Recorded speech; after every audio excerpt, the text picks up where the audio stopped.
Okay, we will call this, oh, I didn't hit my thing. We'll call this meeting of the Goose Creek CISD Board of Trustees to order at 6:01. Ms. Barat-Timms, was the meeting properly posted? Yes, Madam Chairman. And do we have a quorum? Yes, we do. Okay. All right. Good evening, President Guy, board members, Dr. O'Brien. Welcome all to the February 19th, 2024 meeting of the Goose Creek CISD Board of Trustees. We're delighted to announce that opening exercises will be provided by students from Harlem Elementary School. We will begin the opening ceremonies with a prayer led by Ms. Tiffany Guy. Would everyone please rise?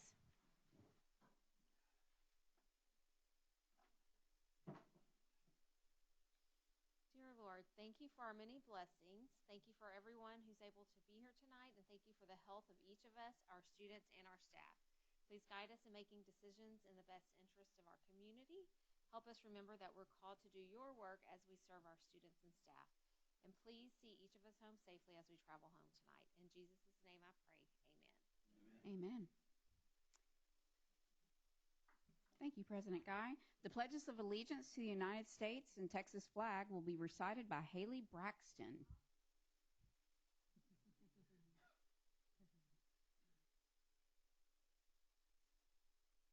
Pledge allegiance to the flag of the United States of America and to the republic for which it stands, one nation, under God, indivisible, with liberty and justice for all. The Texas flag. I pledge allegiance to thee, Texas, one state, under God, one and indivisible. Thank you. You may be seated. Okay, for your enjoyment this evening, Harlem students will be singing songs entitled Lift Every Voice and Sing. Students are under the direction of music teacher Lawrence Creeks and Principal Betty Baca. Take it away, Harlem.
That was awesome, guys. Do we have any parents in the audience or family members? Will you stand and let us recognize you also? Thank you. Great job, students. Thank you so much for sharing your talents with us this evening. All right. That concludes our performance this evening, and I will now turn the meeting back over to President Guy. Do we have any citizens participation today? Okay. Perfect. Then we will move to number 4, approval of the February 5th, 2024 regular board meeting minutes. I move to approve the minutes as presented. Second. I have a motion by Mr. Clem, a second by Mr. Campese. Any discussion? All in favor, raise your hand. No, any noes and abstentions. So I have 6 for, 0 noes and 1 abstention. Motion passes. And Dr. O'Brien? Yes, this evening, somewhat of an abbreviated agenda, but we are excited to bring before the Board of Trustees 3 superintendent's reports.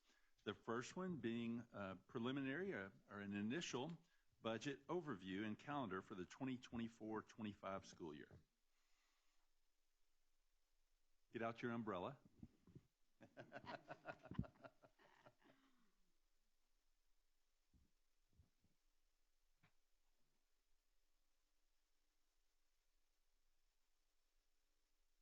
Welcome. All right. Thank you, Dr. O'Brien.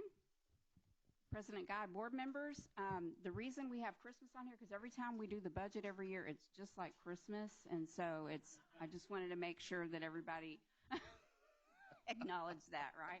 Let's hope it's a better Christmas this year. More like the Grinch, huh? All right. So this is just going to be like Dr. O'Brien said, a preliminary, overview. We're going to talk about the timeline and just, some of the happenings around the state as it pertains to funding or the lack thereof, and, how we're going to proceed throughout the rest of this budget planning season. So with that, the agenda is going to be, the discussion items are going to be budget challenges, as I said, and then we'll talk about the budget review, some of our budget drivers and challenges, and then the budget calendar. So first of all, if you've been watching the news for the past few days, you've seen quite a bit of, districts making statements, making lots of moves towards budget contraction because the state failed to pass any funding increases. And Spring Branch was one of the front runners last year and said this was going to happen. And they're pretty aggressive in what they're doing. They've announced they're going to eliminate 215 jobs, different categories, but they did mention specifically some librarians and some other positions as well. They have a $35 million budget gap for 24-25. They're also talking about closure of schools, discontinuing partnerships with these main charter schools. Secondary staffing ratios, they're going to change those and probably increase class size. They're going to have some alignment of their schedules, increase in pre-K tuition for non-employees, and then restructuring their GT program. So lots of reductions there. And then, similarly across the state as well, Spring ISD has proposed a $12 million budget cuts for 24-25, and then another $13 million for ahead of next fiscal year. So probably around summertime, at the end of the 24-25 budget year, they're going to reduce an additional $13 million. So that's, $25 million there for a reduction. Cy-Fair is anticipating $73.6 million shortfall. Houston, $250 million. Fort Worth has announced layoffs. Keller ISD is preparing for a $27 million deficit. Dallas is going to eliminate under-enrolled programs. Richardson is facing a significant deficit as well. Plano ISD has formed a committee to examine potential school closures. South San, in January, they requested financial exigency status, and they were granted that, and they voted to give the superintendent power to lay off employees due to their $12 million deficit. Canutillo faces layoffs, school closures due to $6 million deficit. So the legislature had 32 plus billion in their coffers, and because we weren't, we didn't get an increase in funding, this is what we're seeing across the state now. So we're all, this won't be the end of it. This is just the beginning of the announcements of everything that's probably going to happen before budget adoption time. Do you want to save our comments and questions? Would you like to go ahead? Well, I was just looking at all these comparisons of the schools and all the shortfallings of these schools and the changes they're having to make. And I was just curious because, we kind of tried to prepare for this also in our last budget, right? And we went with the idea or the attrition thing. I was wondering how that worked out for us. That's how we did our reduction last year, and that's what we intend to do this year as well. Right, but did it work out for us? I haven't seen anything. Okay. Yeah, Okay. we made lots of cuts Right. with attrition, yeah, and it'll be on another slide in a minute. Yes, sir? Okay. I'll wait. Okay. All right, so the challenges again, we adopted a $22 million deficit in June for this year's budget. ESSER funds have now been exhausted. Some districts have not spent all of their ESSER funds just yet because the grant does go through September, but we have exhausted ours, as many other districts have. We're still facing teacher and general labor shortages. Those aren't going away, so we have to try to remain competitive. Inflation rose 19% from 2019 to 2023, so over 4 years, 19%. And then also, we thought it was easing, but then consumer prices rose again by 3.1% in January. So we thought we were out of the woods, and not quite. So I will argue with anybody at any time, but I will continue to argue that we are in a recession right now. And I don't need the government or anybody to tell me this, because I can tell by the way that things are happening out there with the inflation, like you just mentioned. And an increase after that, imagine that. Yeah. But And it reduces, consumers' purchasing power, and, in many cases, unfortunately, it takes food off their table if they don't have a lot of disposable income. So you're exactly right, sir. Average daily attendance rates are improving, but they have not been restored to pre-pandemic levels. And, of course, there's more pressure from competition from charter schools. We have one that opened within our own boundaries. Before you go on, Yes, sir. that fourth bullet, the inflation rose 19%. Is that a 2023 number? From 2019 to 2023. Yeah. And Yes, that's sir. I want everybody out here to know that's significant because our last funding model is based on 2019. Exactly. So we haven't had a funding increase, but we've had, We're trying, Everybody nod that you get it. exactly. yeah, we get it. Not you. I'm sure they get it too. Yeah. I'm sure it's hit their wallets too. Right, I'm sure right. of that.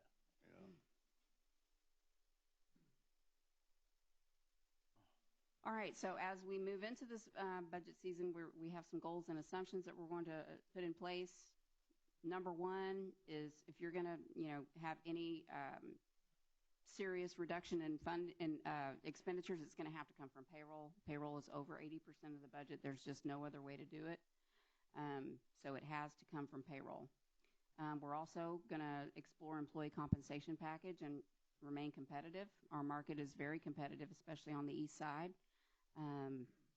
We also are expecting and incorporating modest ADA gains just based on history, the recent history.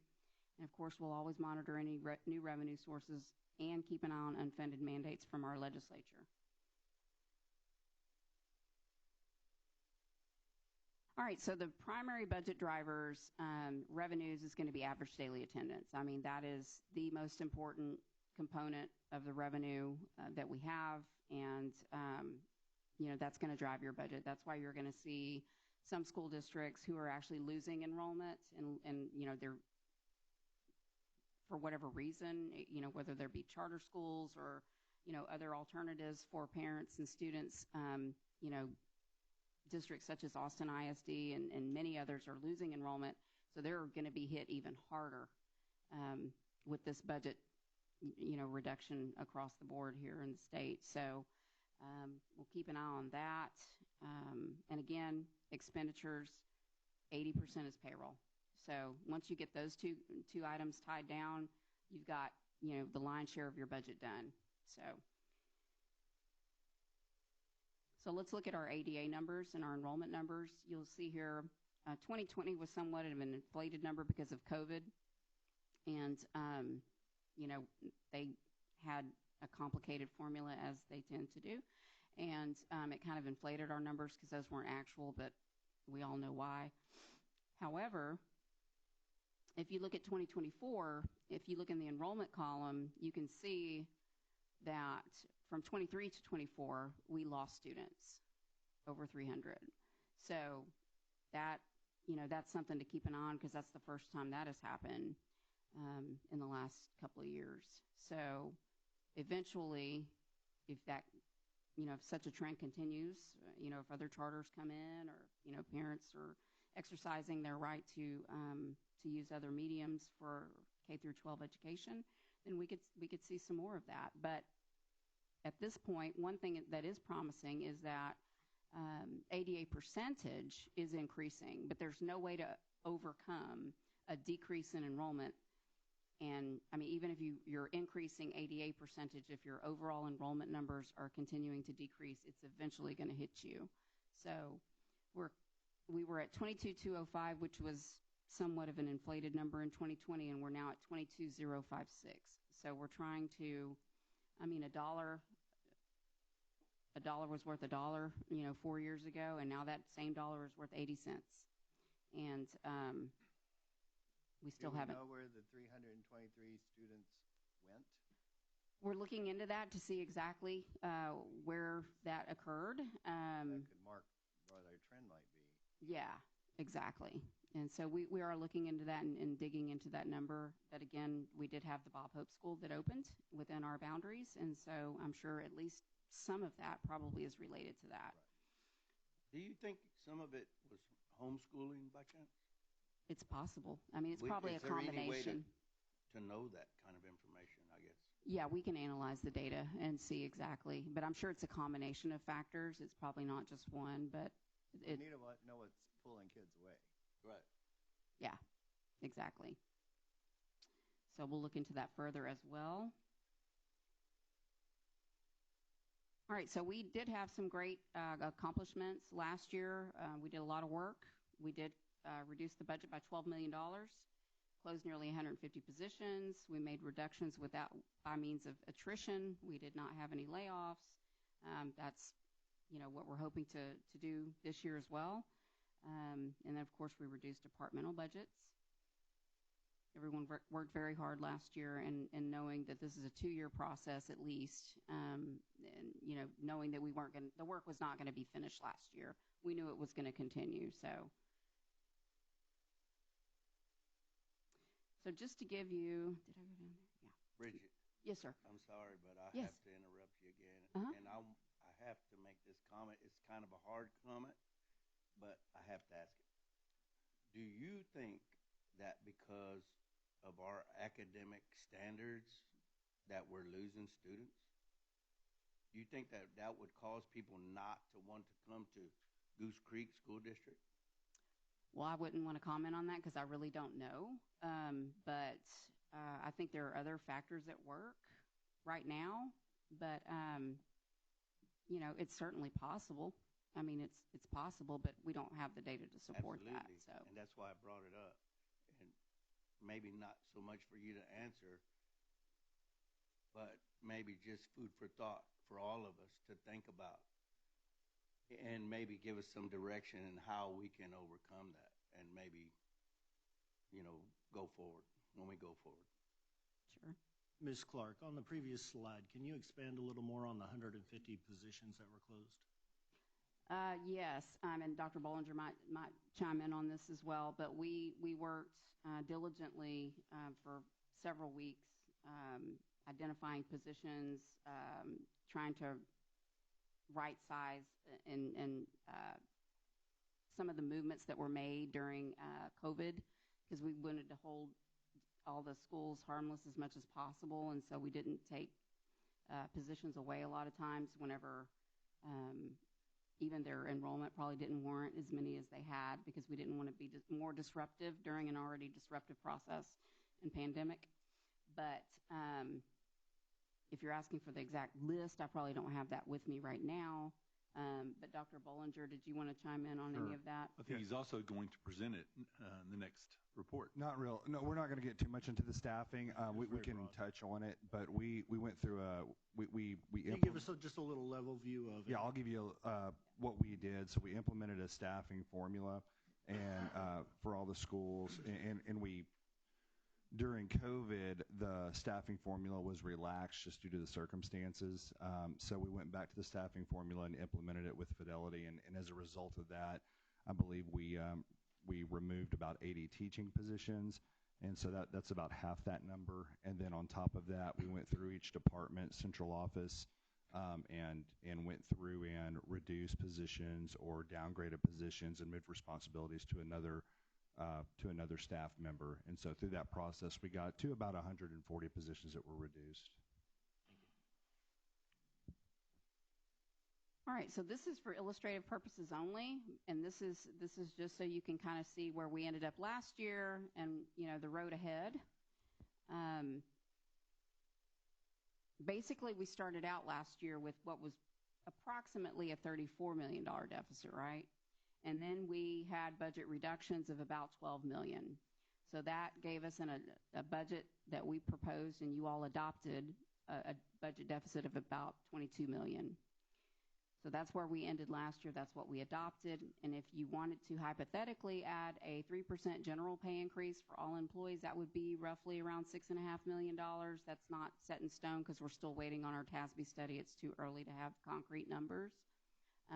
And that would mean reductions needed to balance the budget after a general pay increase of 3% would be around $28 million. So you see quickly how a general pay increase can increase that deficit target. So breaking even is 22. If we want to give robust raises a 3% raise, it would be, 28.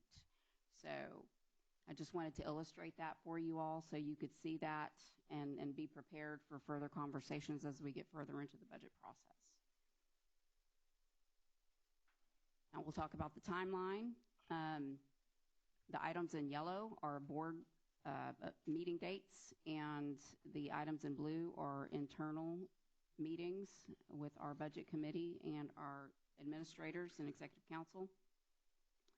You see on the 4th, what we're planning to do, we have a budget committee meeting right now. Today was our first budget meeting, and it's a cross-section of all employees, operations. It's got teachers, it's got principals, it's got all the executive cabinet members, it's got directors in various areas. It's got a nice cross-section. I don't know, is it probably about 15 people or About 20.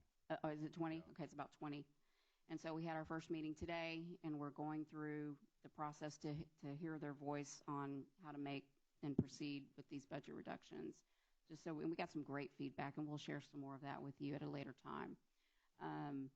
But what we're planning to do is present a budget reduction plan to you all on March the 4th, right before spring break, and let you all give us feedback on that. And then we'll come back to you on April 1st, April Fool's Day, and we'll ask that you approve. That's a good day to do it. Yeah. We'll ask that you approve the 24-25 budget reduction plan. You can see all again, the yellow highlights are board meetings, and if you see in the activity column, if it's in red, there's board action that's required. So we'll have a budget reduction plan. We ask you to approve on the 1st, and then we'll have several workshops, and we'll have a workshop that day as well on the 1st. We'll have a workshop on the 6th. We'll have a workshop on the 20th. And then when we come back on June the 3rd, we will ask you to approve the 24-25 compensation plan, and we will adopt the budget on June the 17th. So, any questions?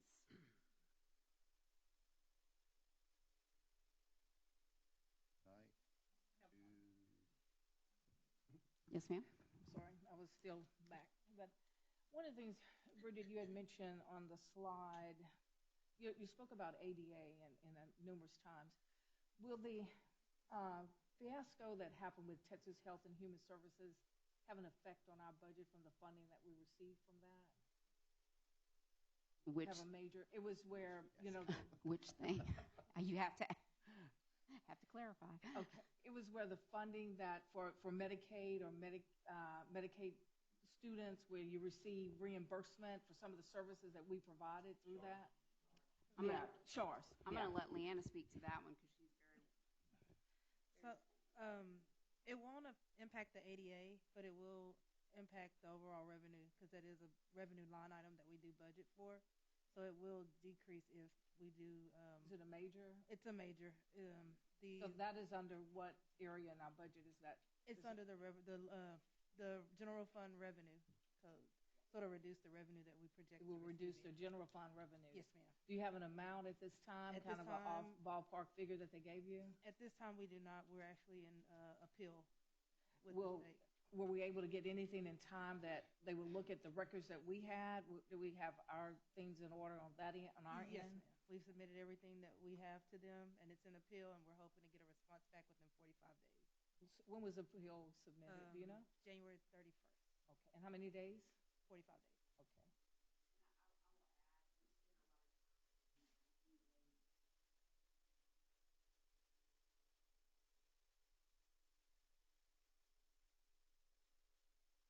Good. Good.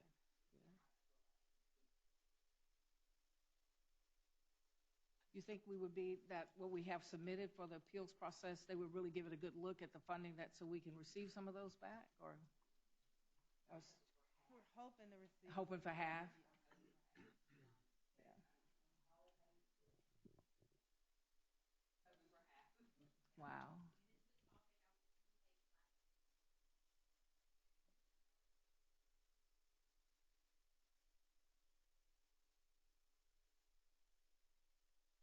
Yeah, it is, yeah, because I know that, I think HISD is about 10 million that they're going to be looking at short.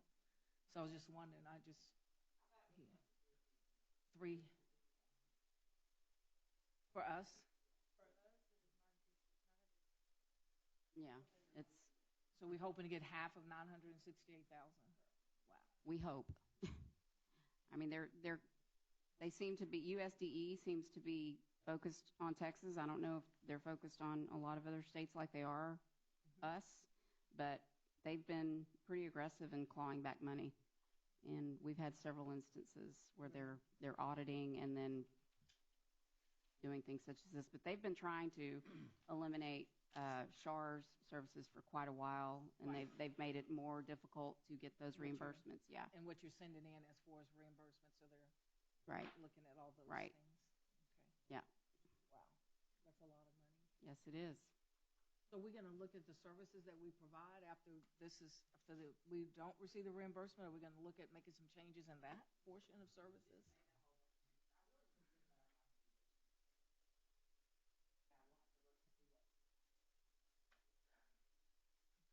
Yeah. Alrighty. Right. So you don't have a choice. I got you. Yeah. Okay, sorry, but that was just something I found out today, so I wanted to ask that, because I saw you ask, with that being part of it, so I was wondering if that was part of what we were looking at on the general fund. Yeah, well. it is going to hit general thought we fund, needed to whatever it know is. that. Yes. Yeah. Thank you, guys. You're welcome. Do we have Friends of GCCISD by chance? I'm not aware of it. Is anyone else? Like Friends of Lee College? Like, yeah, kind of that. Not to my knowledge, unless. Well, we might want to think of that because I We don't need a think friend. that the legislature is going to help us very much anymore. Thank God that there's election coming up. Maybe that'll help change some stuff, But on a serious note, I really do think that we might want to look at having or creating a Friends of GCCISD. I'm aware of that structure formulating actually as we speak in the community by citizens. Good. Good. Yeah. All right. Anything else?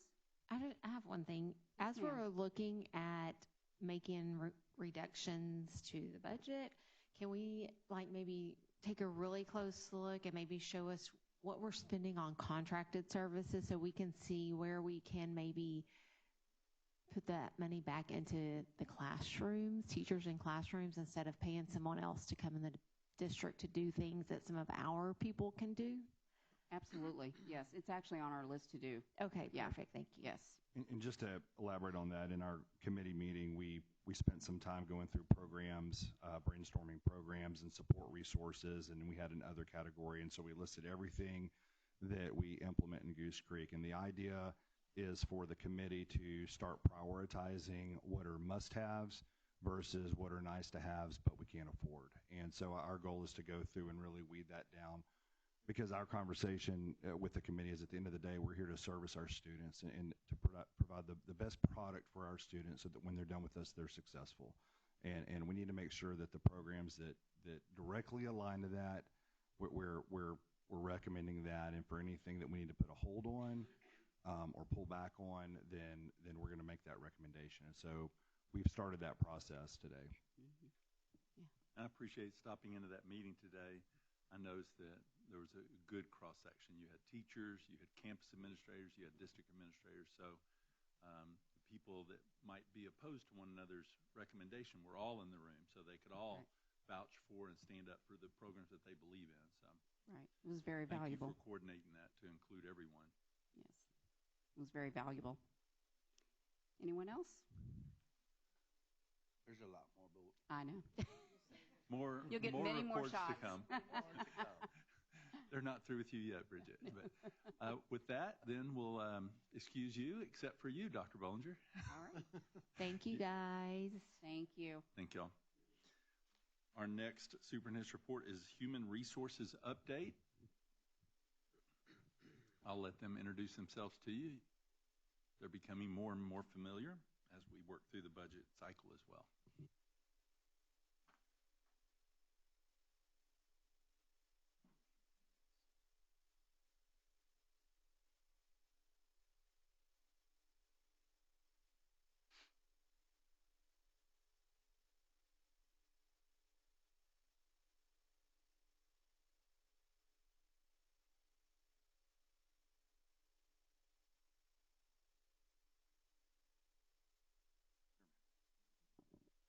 Okay, good evening. What we want to do is provide an update on human resources, and primarily this presentation targets benefits. That was the request from the board, and so our presentation will hit a global view of benefits and incentives, and then really we have some specific time with Ms. Myers talking about our benefits package. And so I'm here with Stephanie Myers and Dr. Lisa Steele, and so we're here to provide this presentation to you this evening. Okay, so one thing, we've worked with our community engagement department to work on our recruiting package and our recruiting theme this year, and it's opt-in to Goose Creek. Now, it may seem counterintuitive. We just heard a presentation on possibly cutting positions and cutting staff, and so why do a recruiting plan? And so I wanted to go ahead and talk a little bit about that.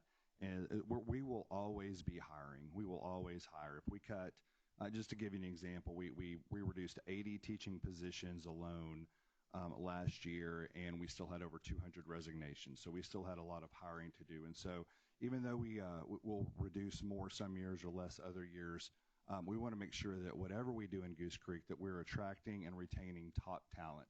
And that's our primary focus in our department. So we'll show you at the end of this presentation our updated website that's we feel like is user-friendly, and it's more attractive for possible candidates to take a look at Goose Creek and come work for us. The model that we use, it's called the Total Reward System, and it's a powerful tool because what it does is it allows candidates to really get a good comprehensive, inclusive idea of the benefits that a district offers. Pay is always important. You know, we go to work for a business or a company or a school district because of pay, but pay is not the only criteria. If I'm getting paid well but I'm having a negative experience, then I'm probably going to go look somewhere else. And so the idea is to make sure that we're targeting the total rewards package as far as, you know, what can I do to make sure that we're competitive in our pay, we're giving our employees positive experiences. If they're not, they have an opportunity to give us feedback so we can make adjustments to try to make it more positive, and then also give them an opportunity to grow. and to develop in our district, so that if they want to advance in our district, then they have that opportunity and to become the best they can be.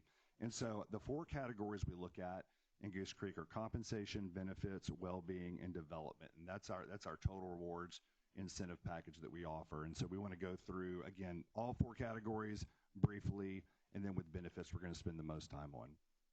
Okay, so I'll start off with compensation. So one thing we wanted to talk about is that we want to make sure we offer a competitive salary. So every year we review annually our salary, primarily with teachers. We also look at other categories as well, but teachers are our primary focus.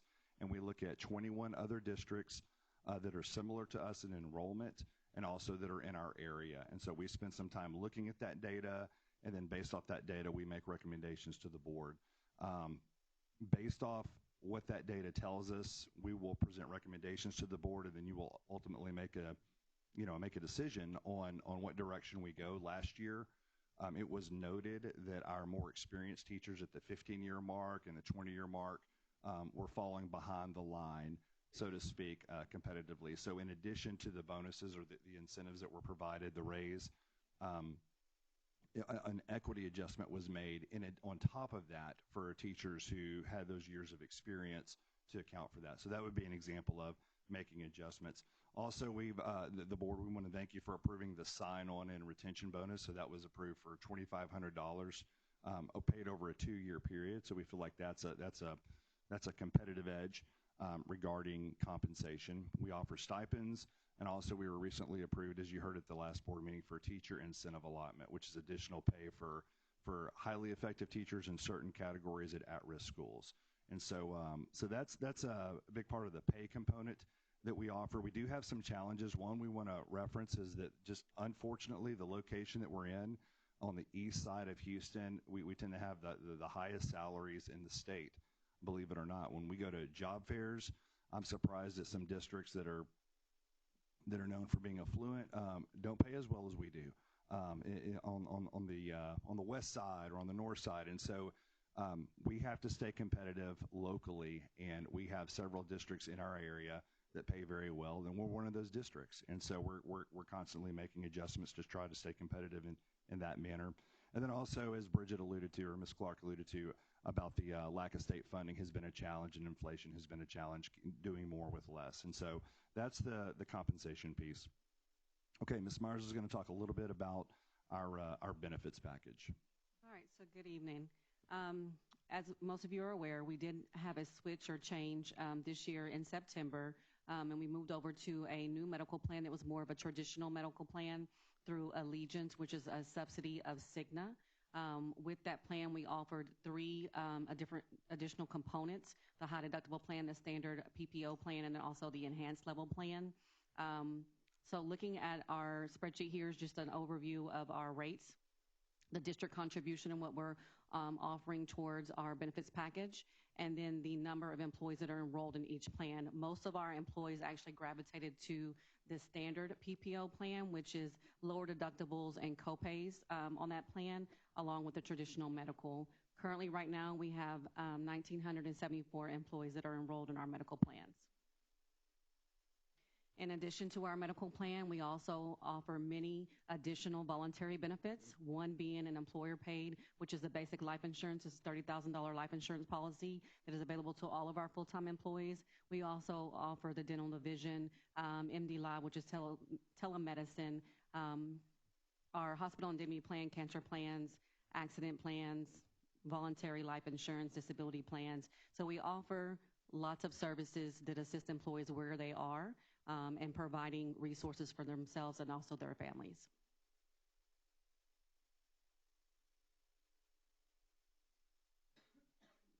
Rates competitive with our neighbors. Yes, yes. So for all of our voluntary benefits, they're relatively low in cost and provide a great level of services for all of the family. So whether it's employee and spouse, children, or family. And I actually, every year, I review our rates with our third-party administrator, And if the rates are too high, I ask them to go out to bid, and we are continually reviewing that process to make sure that we're offering the best level of coverage for the best price. And, yeah. Now, like we did that one time when the uproar was really big, but Yes. I think that this is maybe a lot better. Has Right. Cigna made your job easier? A little bit. Okay. A little bit. And Like he said, we haven't gotten to phone calls about insurance Yeah. that we had this time last year. right. And it is a standard traditional medical plan, so employees are not having the same challenges they were having before with access issues to hospital services and other facilities. And so it has alleviated that stress and component. Good. So moving on to our well-being and wellness services, our district has spent a lot of time investing into our employees and meeting them where they are and providing wellness services for them. And one of them is our employee wellness clinic that is provides level of services for all of our employees Monday through Friday, 10 a.m. to 6 p.m. For all of their primary care, acute level care, chronic care. We also do our DOT physicals and our employment testing, as well as on-site testing. Our injuries, work-related injuries, are also handled at that facility. In the fourth quarter of the 22-23, and actually it's the 23-24 year, so that's this year, I think it was October through December, we had 1,064 clinic visits and 1,080 nurse visits. And I just want to point that out, that those visits didn't cost employees anything. They're able to be seen, be treated, have testing run, and it doesn't cost them anything. So the district is fully supporting that initiative for them. We also have our fitness center. We have 3 locations. Our main location is actually the Employee Service Center, and that is a partnership that we had with Houston Methodist. And so that facility is free to all of our employees. We have wellness program initiatives. The last fall semester was a quarter that we were looking at. We had 290 visits, 34 award recipients. That was equivalent to 2,309 workout that were logged, and then we had 115,000 minutes that were recorded. So that was for the fall semester of 2023. We have 2 site locations, and that's going to be for FMC and also Hugh Eccles. Those locations are only eligible or available to employees who have badge access to them, but it does provide for them to actually be able to work out, log their workout time. We have 3 kiosks at each location so that we can keep up with the wellness program at those locations as well. And then we have our employee assistance program that offers free confidential counseling for all of our employees. That is actually through CompPsych. It's available 24 hours a day, 7 days a week. And those sessions are available per employee, per problem, per dependent. So they can get multiple sessions at no cost through this program. And it's going to be for services that are related to not just counseling sessions, but also family, work-life balance, financial resources, writing wills, those kind of things that it provides those services for. Ms. Myers, on the wellness clinic, at what capacity are we at utilizing that? Are we nearing the point where it's time to expand that? It would be very likely if we could expand. We are staying pretty full every day. We have 3 exam rooms. We're operating out of 2 because the 3rd exam room is actually used for x-rays. So we do have a portable x-ray machine that we use quite frequently with our workers' comp services. Mm-hmm. So if we could acquire additional space, it would be helpful because we are actually booked to capacity every day, and we can see 16 to 20 employees a day in each exam room, and so we're maxing that out. And that's what I'm hearing from our community, that we are nearing capacity on that, or we're at capacity. But that is, like we spoke about a few minutes ago, that is an asset to our district. Mm-hmm. That benefits us many ways. It puts teachers back in the classrooms a lot quicker. Yes. It allows them to go visit the clinic, come right back to class for smaller instances. But I've had several people reach out to me and let me know that it's more difficult to get an appointment there now than it was mm-hmm. a year or 2 ago. Mm-hmm. And that's even with some of the challenges that we've worked on, making sure that our employees are in and out within 25 minutes. We have the nurse practitioner there. We also have 2 medical assistants. So they're working as fast as they can to move people in and out, but they also want to take quality time with them and making sure that they are getting their care right and their services correct. So that would be likely, if that's something that we can do, looking at expansion. I know that Bridget doesn't want to hear that because it may increase our budgets, but it is definitely something that we are looking at.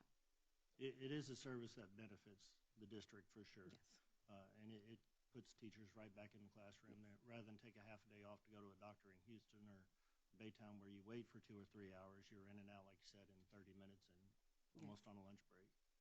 Most definitely. Thank you. Yes, and so on the wellness clinic, I just want to point out that this service is free to all of our employees, our full-time employees, regardless of whether they're covered on our medical plan. So if we have employees that are not enrolled in our medical plan, they still are able to use this facility at no cost. Okay, and then the last area that I'm going to talk to you about tonight is development. We believe that development, not only for our teachers, but all of our staff is important, but specifically those that are new to the classroom. So we offer a year-long teacher induction program that assigns each new teacher with a highly experienced, doing successful in the classroom mentor teacher. They're with them throughout the entire year. They have one-on-one time with them weekly, and then they're working on things not only in the classroom, but helping them with grading, helping them with how to talk to parents, all of those things. And each campus has a lead mentor on the campus that provides professional development in classroom management. And so each teacher receives a classroom management book, and they have an agenda, and every month they talk about the topics that are specifically the needs for those particular teachers. And then we also are in the path of certification support. So with the shortages of teachers, we are working with teachers to help them on the path to certification.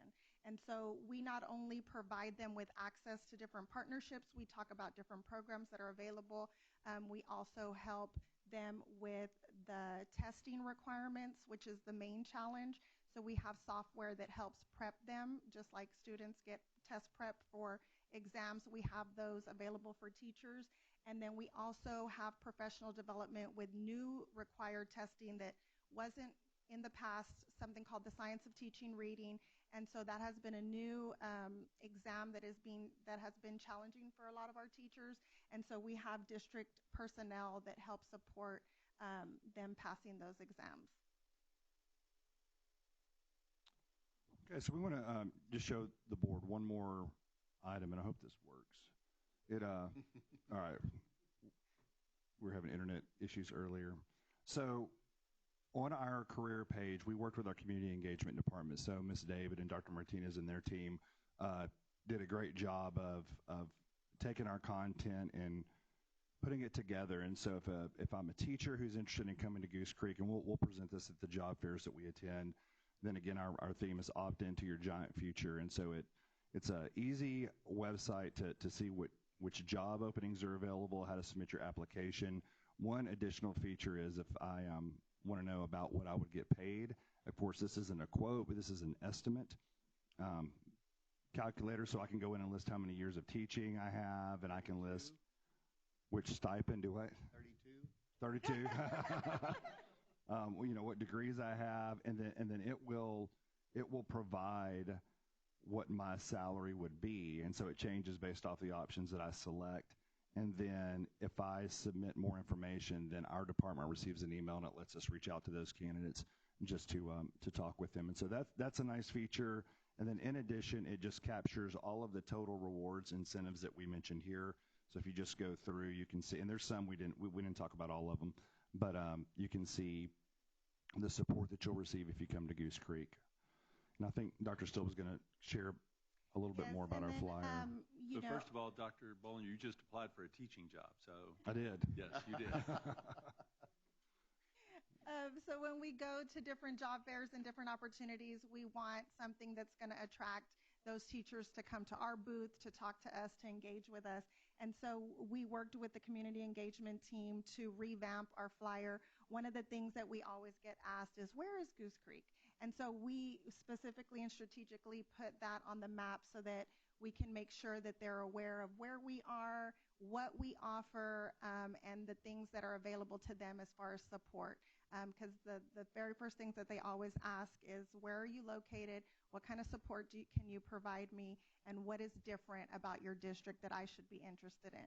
And so we really feel like this is capturing a lot of what Goose Creek has to offer that can really engage our candidates to come to Goose Creek. Okay, thank you. Could you tell me the difference between a mentor and a lead mentor? Yes, sir. So we have a mentor that's assigned that's usually in the same grade level, teaches the same content that's specifically one-on-one with the teacher.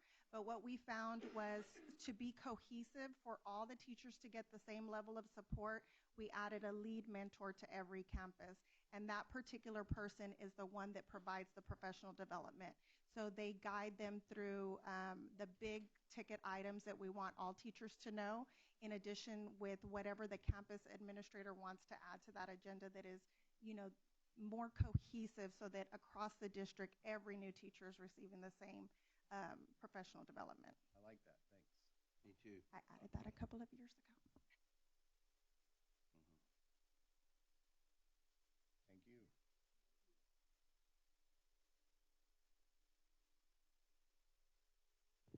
All right, next up, we have Ms. Garcia with the instructional calendar survey results.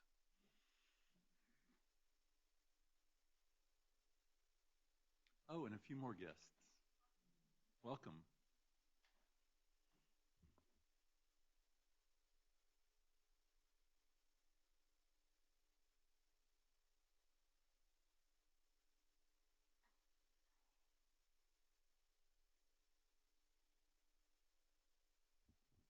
Good evening, President Guy, School Board, and Dr. O'Brien. We're going to go over our results today. I'm Leslie Garcia, over Special Projects and PD.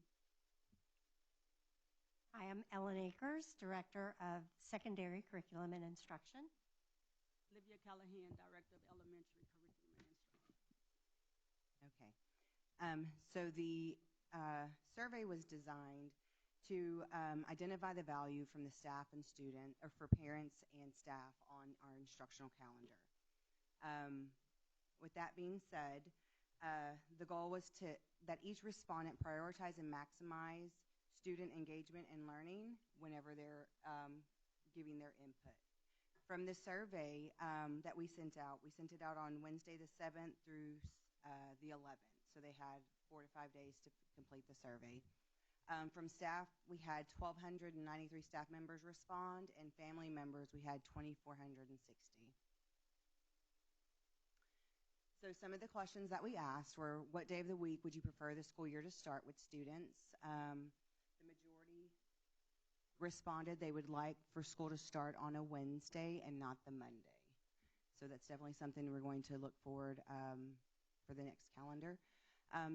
We also asked, did we want it to be inclusive of a fall break? At 98%, they voted yes, and 2% voted no.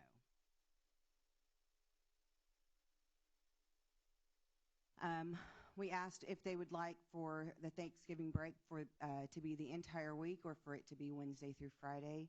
96% voted for the entire week off, with 4% voting Wednesday through Friday. The next question was about PLCs and what was the effectiveness in the classroom. Was it valued? 35% said it was very valuable, and 48% was somewhat valuable, and 15% was not valuable at all.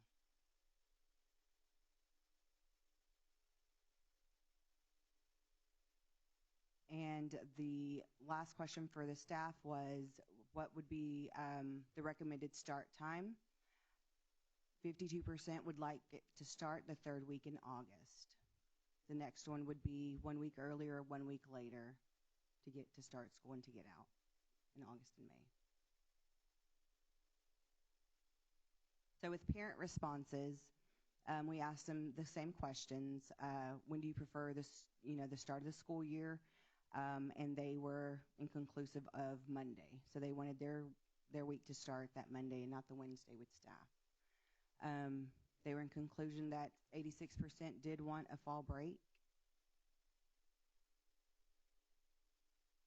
The start dates, they wanted the third week in August as well.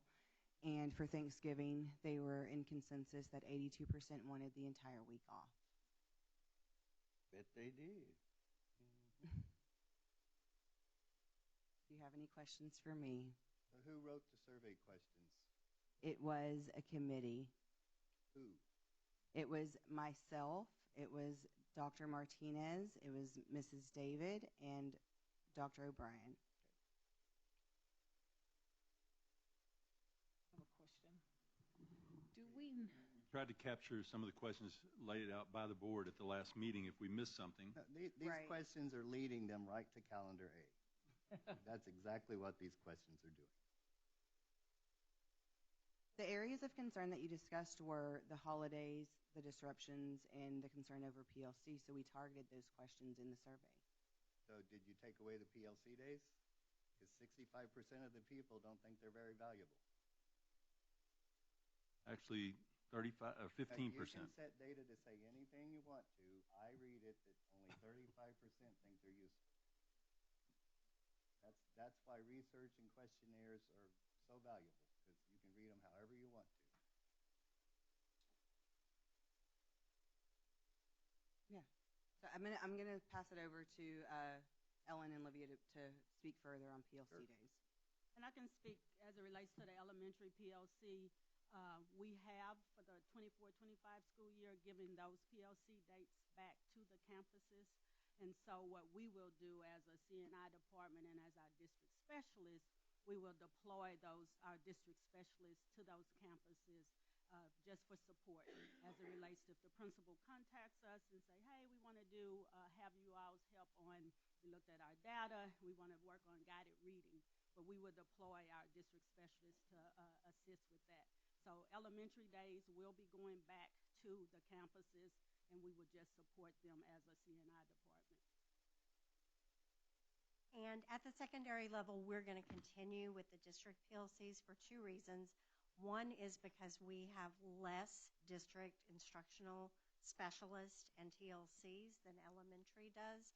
So logistically, to cover all of our campuses and all of our content areas, it's not possible to push secondary back to the campus. So we'll continue to do that at the district level. And of course, the second reason is because we're so content specific at the secondary level. And what are we going to do to make that very valuable go up to 65% instead of 35%? Well, one of the things we do after our what are we going to do? Well, we do surveys from the teachers who participate so that we can gather feedback on what they found valuable and what additional resources and agenda items they would like to have during the PLCs. A good example would be, I hate to interrupt, but a good example would be, we heard from them this year that half-days were not valuable. Right. So this calendar proposes that we no longer do half-day PLCs. It's either you're out and we have a full-day PLC to be able to work with the campus on their needs, or we don't do it.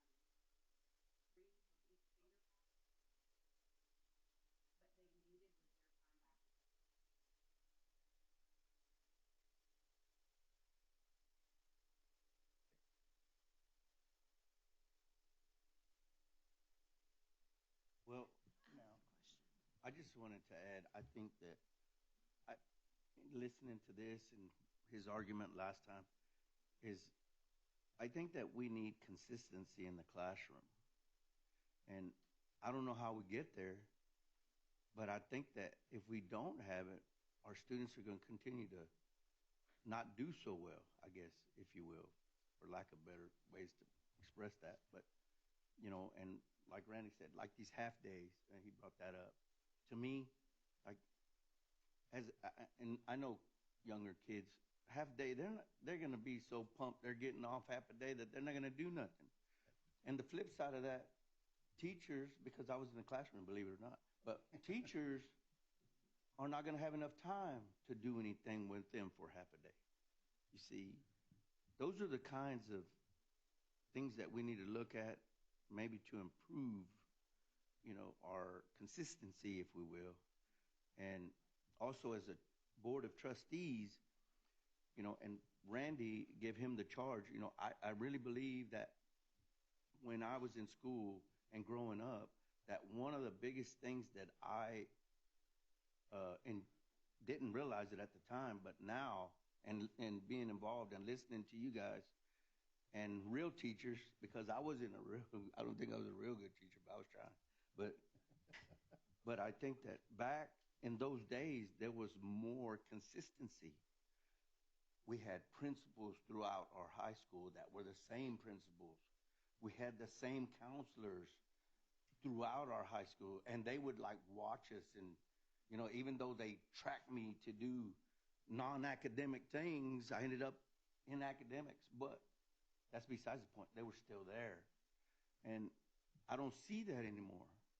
Even as a trustee, I see here we're losing this person here, and it ain't me. The students are, so I kind of look at it like a broken family. Since I was speaking about, they were my family back in the day.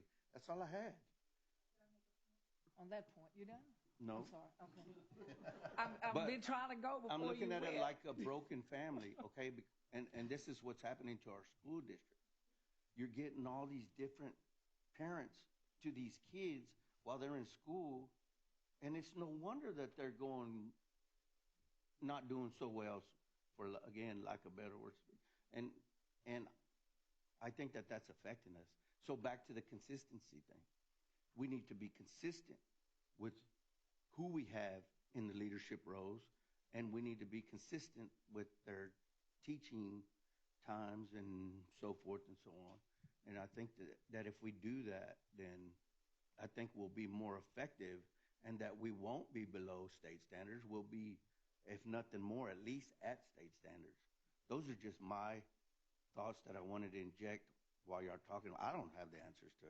I appreciate what y'all, because I know that's a tough task to take on, and and when Ricky's grilling y'all about what are you going to do, I mean, it's kind of. I mean, I understand what he's saying, but it's kind of hard to pinpoint, with all the things going on in schools nowadays, So I appreciate y'all and everything y'all done, and I want to inject that. Yep. Yep.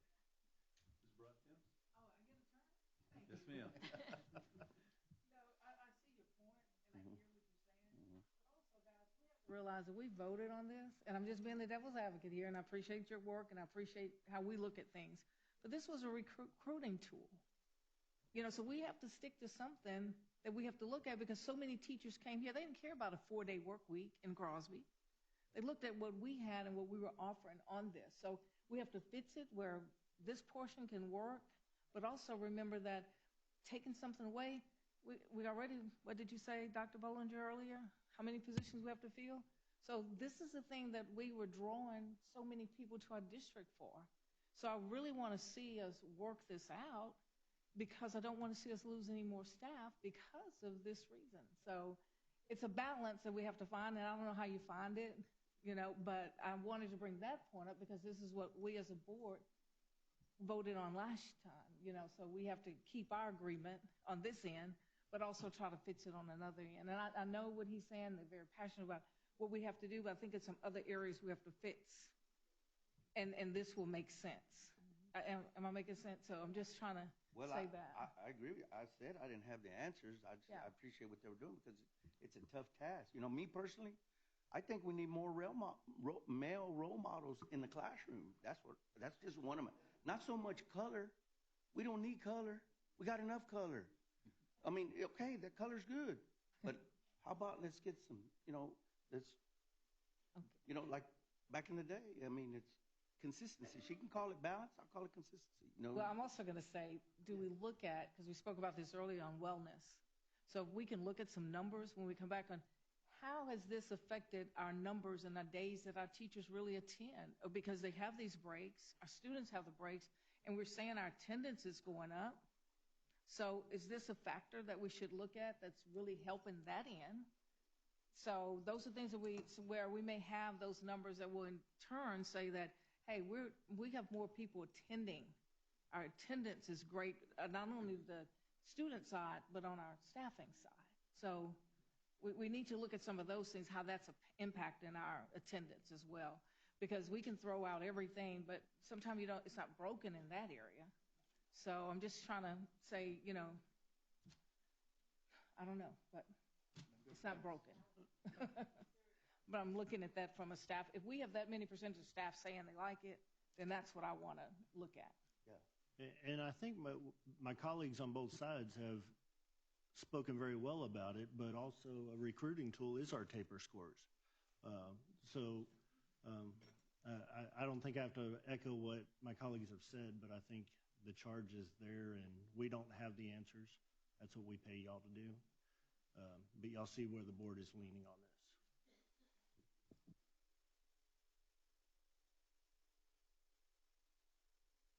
No, I hate to beat on a dead horse here, but our attendance is great. It's doing better. That's great.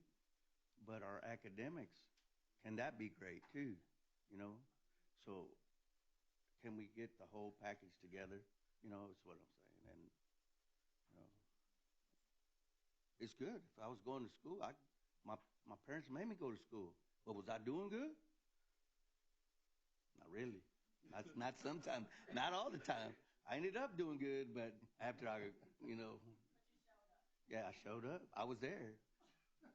I wasn't always listening, but I was there.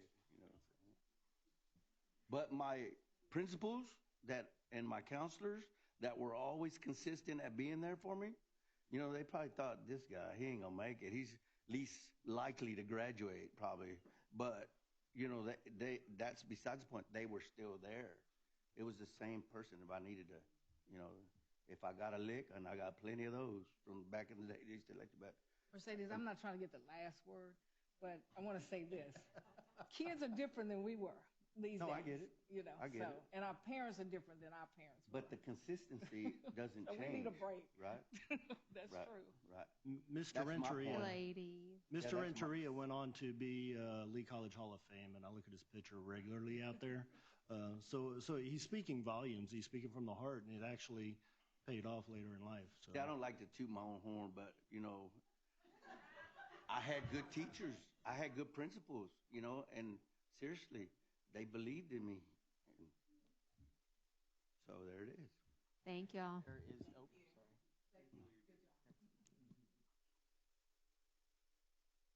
Okay, I think we are on to action items now. Yes, ma'am. Action item number 6A, discussion and consideration of approval of the 24-25 planning guide. You have it in your board packet there, and it was what Bridget presented to you earlier this evening. And the question for the board at this time is to take action to approve the planning guide as presented and or make any edits or recommendations for change prior to approval. I have some questions. Ms. Bridget, Ms. Anna, Leanna.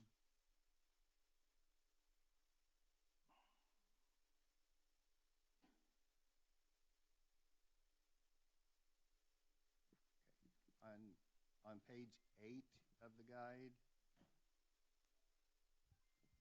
under budget considerations, budget managers will enter, etc. What are budget managers?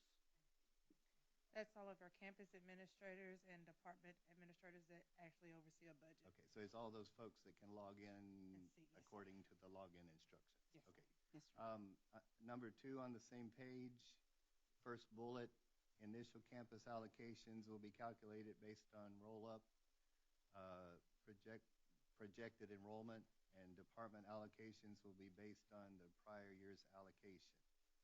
So what is roll-up projected, is that what we're projecting that campus's enrollment be next year? Yes, sir. Okay. Yes, sir. And then departments are in this building and similar buildings, right? Correct. Why are they going to, they're just going to start at the same number and then we're going to whittle, or what's the plan there? Each department has a separate allocation. So fine arts may have Why'd $1 you pick fine amount. arts? Fine arts may have one allocation amount versus business services may have a lower. Surely they have some But kind of student number tied to it. It's not based on student population for those. Not for Just our departments. special Okay. pops are. All right. On page 9 now, the campus allotments, $115 at high school, $85 at junior school, and $63 at elementary school. Talk to me about those numbers. Why are they that way? When's the last time we revamped those? Well, they've been these amounts since I've been with the district, but they're based on the thought that, of course, a high school is going to require more than a middle school per student cost-wise, and then also, a little bit less for elementaries. Why? Because high schools have departments covering lots of things that elementaries don't have. Well, it's the way that we've structured it, and Okay, so we don't know. we'll get that answer for you. We need that answer. Okay, we will do that. Yes, sir. I would like it to be reverse of this, based on we don't know. We need to invest our money at the beginning. Yes, sir. We'll get that information for you. And then as we discuss budgets in our workshops, is there any reason we can't request to see campus and department budgets by these functions that are listed on the subsequent pages here? What page? I'm sorry. I'm on 10. page 10, 11. So we provide this towards the end of the budget workshop. Good. It needs to come at the beginning. We won't have it until they get their allocations entered, but we can provide it to you. Yes, So sir. how are you developing a budget if you can't give me numbers? Well, the campuses enter their allocations and the departments, and then once they receive their deadline to have it entered, Well, sure, but as then soon we'll as they, pull the data. As soon as they enter as it, soon we as- can. Yeah, I'm not Yes, sir. talking about a not the magic 8-ball, Yes, sir. but like as soon as that information's available, because really all we ever see is $269 million function 11. But let's see where the money's being spent. Yes, sir. And they do put their allocations in the different functions based on what they are planning for their school year. Sure. So then once they put everything in, then we compile it by Yeah. function. So, I'm good with that. yeah. I just want to dig a little deeper. I would like to see that as well. I mean, Absolutely. we just talked about we have a starting number that we start with. I'd like to see that in the beginning as well. Absolutely. I mean, we really do three what I consider important things as the board. We approve the budget that we don't know a whole heck of a lot about sometimes. We approve a calendar that we have very little input in until recently. And we have to set policy, which TASB forces down our throat. So I want to dig deeper into things that we have to do. Yes, sir. We'll get that information for you. That's all And my plan questions. for that? Yeah. That's all I have on this document. Yeah, I understand where you're coming from. You want to see where the money is going and how it's spent at each campus. Right. And that may be ways where we can look at why are we spending this, Exactly. and it may help cut back some of the budget. Amen. Yes, sir.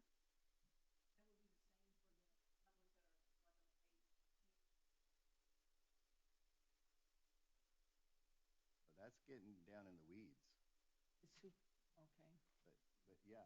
On some of those, I mean, it's I would like the same idea, yeah. We can provide the data. Okay, thank you. You always want the last word, Helen. That's okay. I just wait. I'm patient. Remember my Lenten pendants. I just had to say that. So administration would bring before the board for approval the planning guide as presented tonight, noting the request for more information in future documents. Yes, sir. It is, if the information requested were to affect this document, can it be amended? Absolutely. Yes. Okay. Then I would move to approve the planning guide with the right to amend it. I would second that. I have a motion by Mr. Clem, a second by Mr. Campisi. Any further discussion or questions? All in favor, raise your hand. Have 7-4, 0 against. Motion passes. Thank you. Thank you.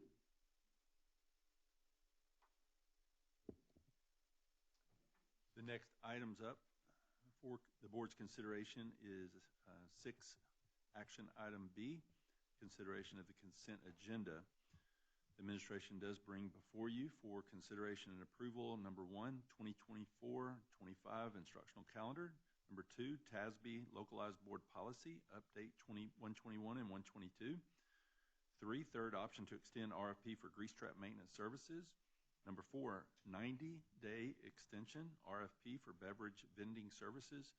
Number 5, superintendent's expenditures. And number 6, tax refunds. Is there anything that needs to be pulled? 1 and 2. Okay. Anything else? Then I would make a motion to approve consent agenda items 3, 4, 5, and 6 as presented. I have a motion by Mr. Clem, a second by Mrs. Barat-Tins. Any questions or discussion?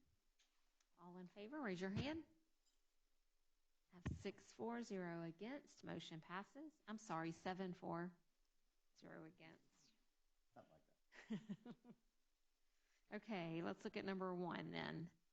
Okay, on the calendar, I'll just make 2 comments. I'm going to support based on your survey, even though it's against my better judgment.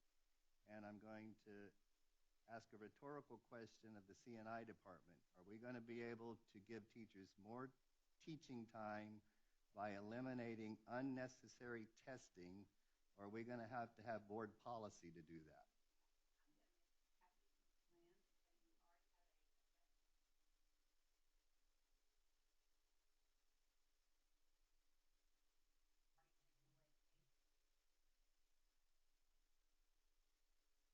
That's the first praise the Lord of the night. Also, testing that remains, I'm going to expect to see data from it. And then I'll make a motion to approve the 24-25 instructional calendar A. Now you can do it, Helen. I have a motion by Mr. Clem, a second by Mrs. Barat-Tins. Any other questions or discussion? All in favor, raise your hand. Have 7-4, 0 against. Motion passes. All right, then on the TASB localized board policies 121 and 122, there are numerous places where it used to say the superintendent or the superintendent's designee, and almost every one of those that I read have taken out or the superintendent's designee. I'm specifically talking about DC local, because back in 2023, we spent a good part of a board meeting deciding to put that or the superintendent's designee in under employment of contractual personnel, and now they're asking us to take it out just a year or 2 later.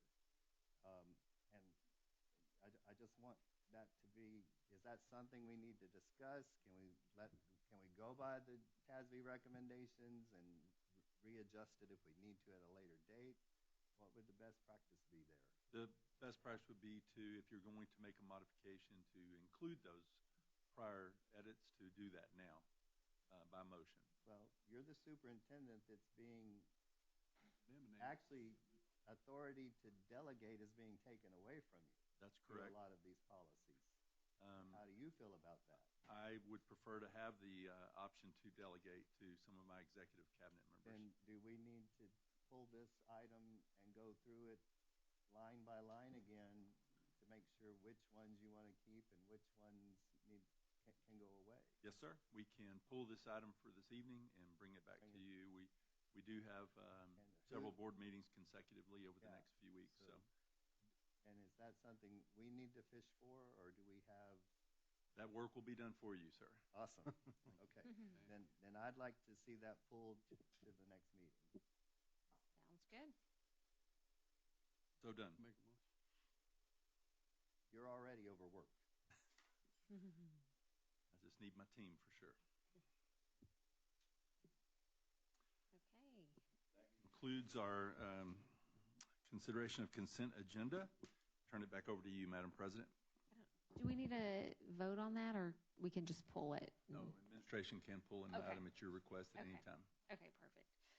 Okay, so we're down to C, future board agenda items, board trainings, and board meetings. Does anyone have any future board agenda items they would like to see?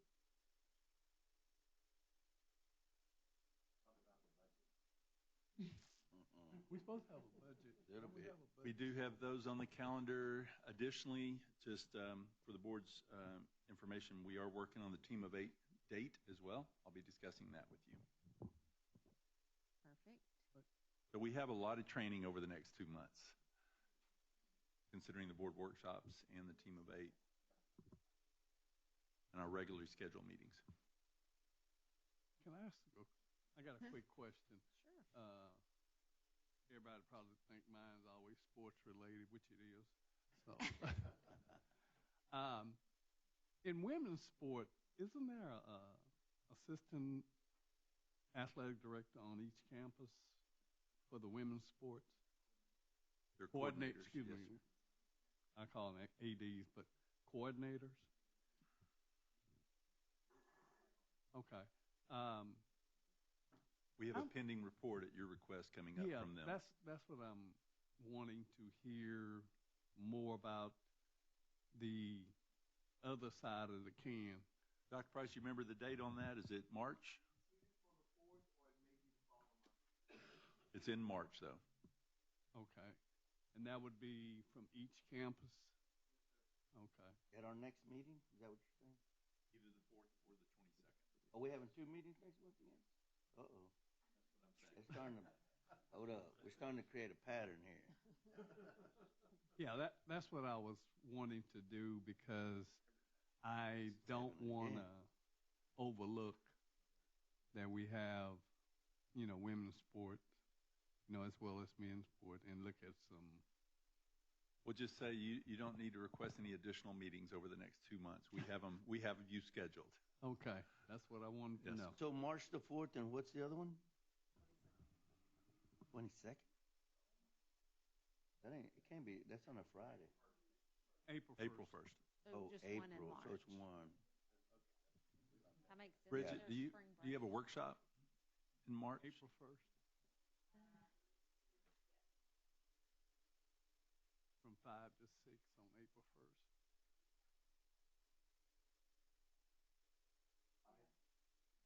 Yeah. Well, you got to feed us, Bridget. Yeah, No, that was my the only first thing. workshop, I think, is April, Okay. right? April 1st. Are you going to bring them in? Okay. Yeah. Okay. That's it for me. Anything else? Anything else for future board meetings, agendas, anything like that? Okay. Then we will now go into closed session pursuant to the following sections of the Texas Open Meetings Act. Texas Government Code Section 551.071, 072, 073, 074, 075, 076, 082, 083, 084, and 087. No action will be taken while the board is in closed session, and we will go at 7:25. if we in there longer than 15 minutes, somebody knock on the door. Still the timekeeper. His computer come back on? No? How are we going to continue without our computers? An agenda? Well, there's a hard copy and there's one item left.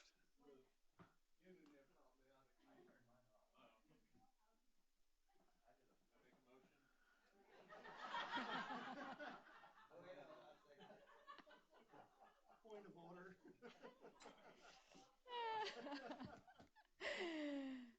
Okay, we will reconvene into open session at 8:24. And we have consideration of personnel left. Item 6F, consideration of personnel. Administration brings before the board for approval. Number 1, accept resignations and retirements as presented. I move to approve the resignations as presented. Second. I have a motion by Mr. Campisi, a second by Mr. Renteria. Any discussion or questions? All in favor, raise your hand. We have 7-4, 0 against. Motion passes. And meeting adjourned at 8:25.